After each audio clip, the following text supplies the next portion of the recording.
मेने रुसवाइया ने एक ही बद बलावा दे गए ते विछड़न वाले कर्म कमाया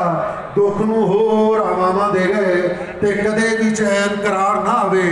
एडियां नेक दुआवां दे गए और कह के इत्थे पहुंच ना जावी सानू एक सरनामा दे गए असां ते डैश चलो असां ते डैश हुण मैं क्या कह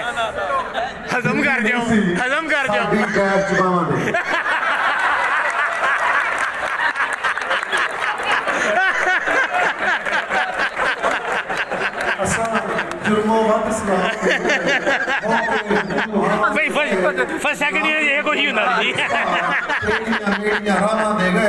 और किते भी सिर लुका नहीं हुंदा सानू इंज पनावा दे गए ते जुस्सा होरा नामे लाया बिकॉज शी इज मैरिड जुस्सा होरा नामे लाया सानू एक परछावा दे गए ते तामे मेने रुसवाइया ने एक ही बद बनावा दे गए और शेरे के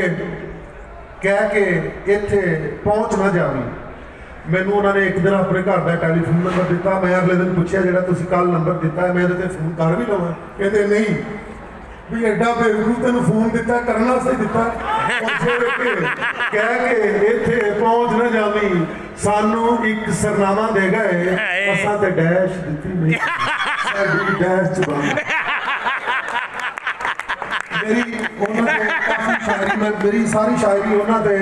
और मेरी एक होर साढ़े गवर्नमेंट कॉलेज 125 साल की बात हुई उत्थे जड़ा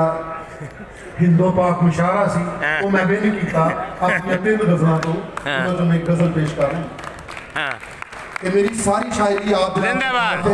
और उस तो बाद मैनू कोई मिले उन्होंने कहा मेरी ख्वाहिश सी कि मेरे से भी कोई 2 शेर आता फिर मैं एक किताब उन्होंने लिख दी हूँ अजकल होर कोई कह रहा कि मेरे से करो मेरी नवी शायरी उन्होंने